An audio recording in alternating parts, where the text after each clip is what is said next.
Paz e bem, seja bem-vindo a mais um programa a serviço da vida, na Rede Vida de televisão, juntos para olhar além.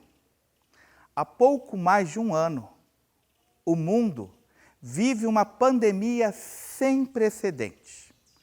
No dia 26 de fevereiro de 2020, o Brasil registrou o primeiro caso. Desde então, as estatísticas não foram favoráveis. A nós, da Associação e Fraternidade, coube muito trabalho e muita oração. Paz e bem. Enfrentar, acolher, cuidar e se colocar no lugar do outro é a nossa missão. Seja bem-vindo a mais um programa a serviço da vida. O que nós, naquele início, não acreditávamos, aconteceu. Pessoas aguardando por atendimento nos hospitais, aguardando por uma vaga em um leito de UTI.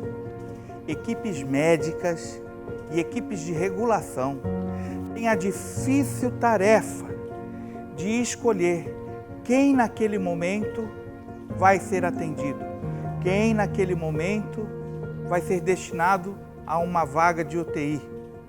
Escolher quem tem mais chances de viver ou morrer.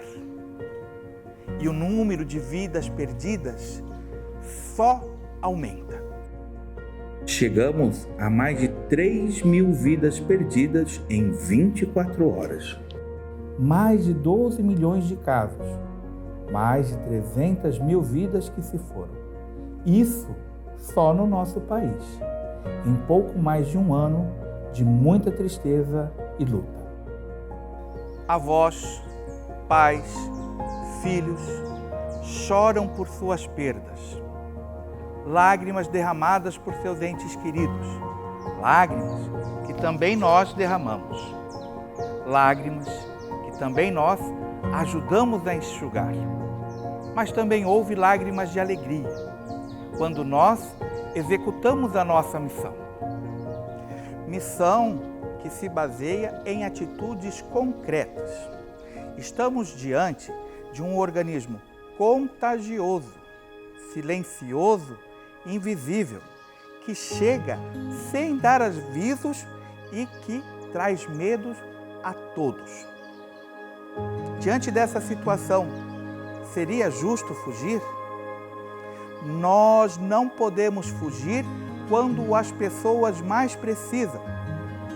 Então, olhando para Jesus e São Francisco de Assis, para a vida missionária de ambos, nos inspiramos e nos deixamos mover por 3 verbos e uma ação: enfrentar, acolher, cuidar e se colocar no lugar do outro. Primeiramente, os nossos hospitais, no início da pandemia, tiveram que se adequar para receber os pacientes. E neste momento, nesta segunda onda, mais ainda. Leitos, respiradores, oxigênio, paramentações, a lista de equipamentos necessários para uma UTI funcionar é grande e mais complexa ainda em uma crise na saúde como vivemos. Por isso, muito trabalho e muita ajuda foram necessários para concretizarmos uma forte linha de frente. Ajuda que possibilitou que comunidade e empresas se reunissem para iniciar uma ala de UTI de enfrentamento ao vírus em Bragança Paulista, São Paulo, local estruturado em um hospital de referência para mais de 500 mil de pessoas. Com o passar do tempo, os nossos hospitais foram se adequando. À medida que o número de casos aumentava, também a associação aumentava a oferta de leitos para o enfrentamento desta pandemia. são mais de 400 leitos em nossos hospitais, exclusivos para o tratamento de pacientes acometidos pelo vírus. Uma força-tarefa realizada com muito suor de homens e mulheres a serviço da vida. Um respiro, um alívio para muitas pessoas e instituições que estão neste combate. Eu acabei vendo o cenário terrível, a gente chama até cenário de guerra, né? Que foi um momento que toda a minha equipe sentiu se enfraquecer. Isso é grave, isso judia não só do paciente, mas da família, porque os pacientes de UTI geralmente estão ficando muito mais tempo do que deveria dentro de uma UTI. Então isso causa mais sofrimento para eles que estão ali no leito e para a família. Então isso existe realmente, então as pessoas têm que cuidar, não espere chegar na sua família ou acontecer com você. Aqui, no nosso primeiro hospital, foi reaberta uma área destinada ao tratamento exclusivo da Covid, leitos de enfermaria e leitos de UTI, em razão da situação de colapso que se instaurou na região de São José do Rio Preto. Em primeiro lugar, agradecer a Deus. Em segundo lugar, agradecer as pessoas. E terceiro, agradecer a Deus por aquelas pessoas que estão aqui e que tiveram a oportunidade de encontrar um lugar para ser acolhidas e tratadas com dignidade. Nosso Hospital de Jaci, como um vagalume diante do sol, juntam forças para que possamos viver momentos de esperança como este.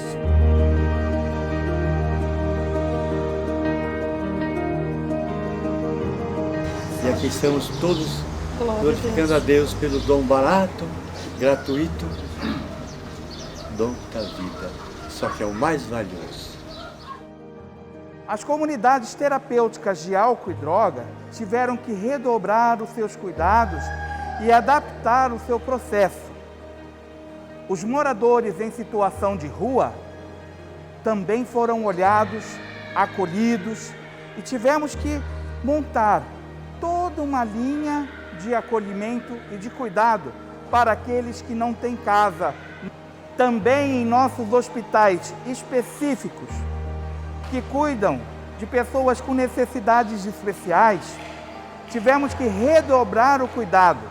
Todos os nossos protocolos foram revistos para melhor cuidarmos, acolhermos e enfrentarmos essa pandemia. E a região amazônica pedia socorro diante do grande número de aumento de casos. Na região da Calha Norte do Amazonas, no Baixo Amazonas, a Santa Casa de Óbidos, Pará, o Hospital 9 de Abril, em Juruti, também Pará, o barco Hospital Papa Francisco e o barco João Paulo II voltaram o seu olhar para aquela situação emergente. Era a associação e fraternidade enfrentando a situação.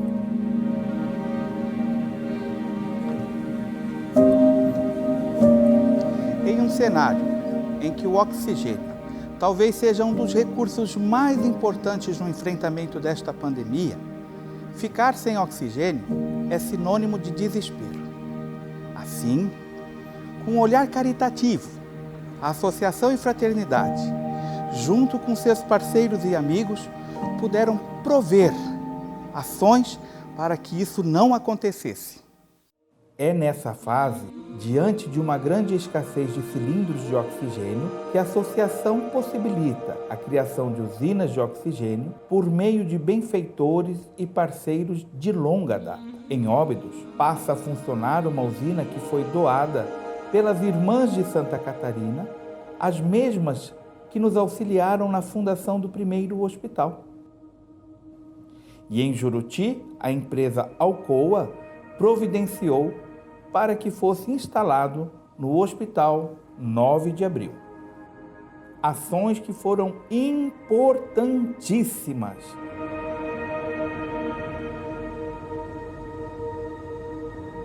Em Faro, município de divisa com o estado do Amazonas, a situação chocou o Brasil.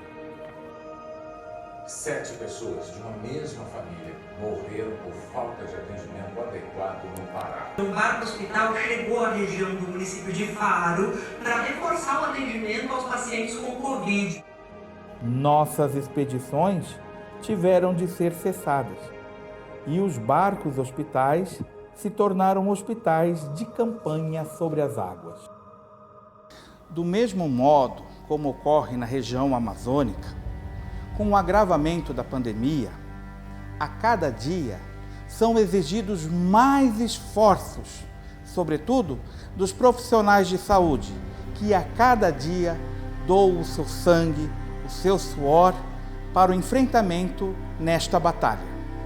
Os profissionais que estão na linha de frente, que estão nessa saúde, ou dentro de uma terapia intensiva, ou dentro de um postinho, ou fora mesmo, olha, é muito assim, mais força, muito mais força, não desanimar. E tentar ter esse equilíbrio emocional, que é o mais difícil, mas eu acho que em parceria dá tudo certo.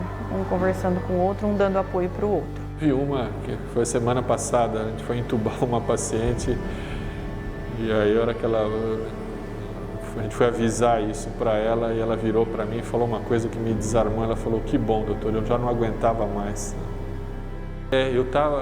Cada vez que você entuba um paciente, é uma decisão, pelo menos para mim, super difícil. Eu fico me questionando muito, será que ele não aguentava? Será que a gente não conseguia mais um dia, 2, 3, né? São decisões terríveis que a gente é obrigado a tomar. A vida tudo é equilíbrio, né? Se você ficar falando só de morte, então tem que respeitar tudo isso, né? Tem que ter essa atitude de humildade, mas há que ter também uma atitude de celebração da vida para aqueles casos que se recuperam. Hospitais gerais específicos, comunidades terapêuticas para dependentes químicos, casas de acolhida, dentre outros serviços, fazem parte das mais de 70 obras da Associação e Fraternidade São Francisco de Assis na Providência de Deus, que além de ter a ação da Divina Providência, também tem uma ajuda mais que especial, a sua. Sua doação torna possível a nossa missão de salvar vidas, recuperar homens e mulheres e dar esperança a quem já havia perdido. Doe já pelo nosso site, QR Code ou pelas nossas contas e esteja conosco a serviço da vida. A pandemia não compromete somente a saúde das pessoas. O impacto dela acontece em diversas situações. Suas consequências aparecem em cenários diferentes da nossa sociedade. Mais de 1.000 acolhimentos durante esse período de pandemia, dos quais mais de 150 voltaram para suas famílias. Houve um aumento no número de pessoas em situação de rua. Nossa casa de acolhida, o Cirineu, já havia passado por um momento de grande número de infecções pelo vírus. E naquele momento aprendemos muito. Inclusive, todo o nosso processo de acolhimento teve que sofrer adaptações em virtude da pandemia. As pessoas em situação de rua, elas são encaminhadas e acolhidas na nossa Hospedaria da Esperança. Aqui na hospedaria nós temos uma equipe técnica com assistente social, psicólogo, uma enfermeira e tem os diversos monitores e ali eles são encaminhados aqui para a Hospedaria da Esperança, onde ficam por até 14 dias. E a partir daí eles vão ser encaminhados de acordo com a necessidade de cada um e de acordo com o desejo de cada um. Alguns para a casa de recuperação, nossas casas de recuperação, outros serão encaminhados para o retorno ao convívio familiar, porque há muitos talvez alguns já haviam perdido esse contato familiar, e outros vão ser encaminhados para o Cirineu.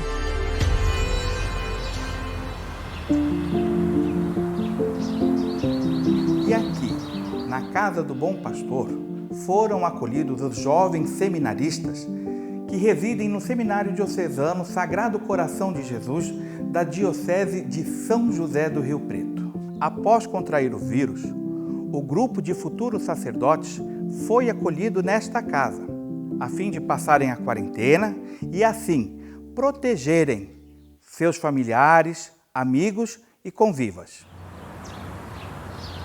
Como enfatizado, em nossos hospitais específicos, o cuidado deve ser redobrado. E lá em Pirajuí, no Hospital Lar Irmã Dulce, aconteceu o que mais temíamos. O primeiro diagnóstico de Covid, com certeza, chegou gerando desespero. Dos 98 testados, 34 deles foram positivos. O primeiro paciente, Carmo do Espírito Santo, que não é à toa que leva esse nome, pois eu tenho certeza que o Espírito Santo nos conduziu durante toda essa varredura, veio a óbito. Dos 33 pacientes que testaram positivos, nós elaboramos um plano de ação. Muito cuidado, muita fé, muita oração e toda a retaguarda da equipe que acompanhou esses 14 dias. De medo, de sofrimento, de desespero sim, mas de esperança, que tudo poderia dar certo. E a história teve um final feliz. Dentre todas as altas, nós celebramos um aniversário, uma aniversariante. 105 anos de vida. Maximiana venceu o Covid com 105 anos.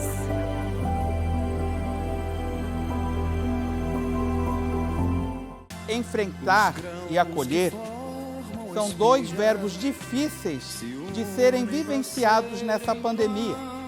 Isso demonstra a dificuldade que temos neste enfrentamento. Mas inspirados por Jesus Cristo e São Francisco de Assis, aprendemos: cuidar é atitude de quem ama. Dona Maximiana e milhares de pacientes que foram cuidados em nossos hospitais, nesse difícil momento, tiveram sua saúde assistida, por vezes confortada e muitas outras renovada. Não só a saúde, mas uma necessidade básica nos faz ir além. A fome não espera. O Bom Prato, em São José do Rio Preto, foi uma ferramenta importante para atender famílias empobrecidas devido à crise sanitária. E também missionários em saída, que não realizam a missão apenas dentro das obras, mas que saem para matar a fome de comida e de esperança de muitos irmãos em situação de rua. Eu já passei nessa situação, né? De ficar na rua com meus filhos, tudo. Eu passei fome. E é muito gratificante você ir levar um prato de comida e você ver o sorriso, o obrigado deles, a oração que eles pedem, um Pai Nosso para você rezar. Então é muito gratificante isso. E eu quero parar, né? Isso nos gratifica muito. Até num momento de pandemia, onde muitos estão sofrendo devido à doença, a gente poder ir ao encontro dessas pessoas que estão passando muitas necessidades. Mas o amor que cura está ali presente para levar esse carinho, esse cuidado a cada um desses nossos irmãos. E no norte do país, a missão de suprir a necessidade dos atendimentos de Covid-19 foi bem cansativa. Os leitos dos hospitais de apoio começaram a lotar, mesmo com os recursos para cuidar dos enfermos, com oxigênio e respiradores, até hemodiálise, a luta foi desafiadora, tanto que o vírus chegou até nós.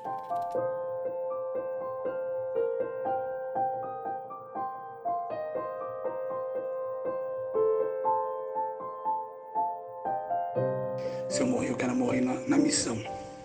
Reza por mim, maninho. Tô com medo, mas eu não aguento ver esse povo morrendo lá. Sem oxigênio, sem uma medicação.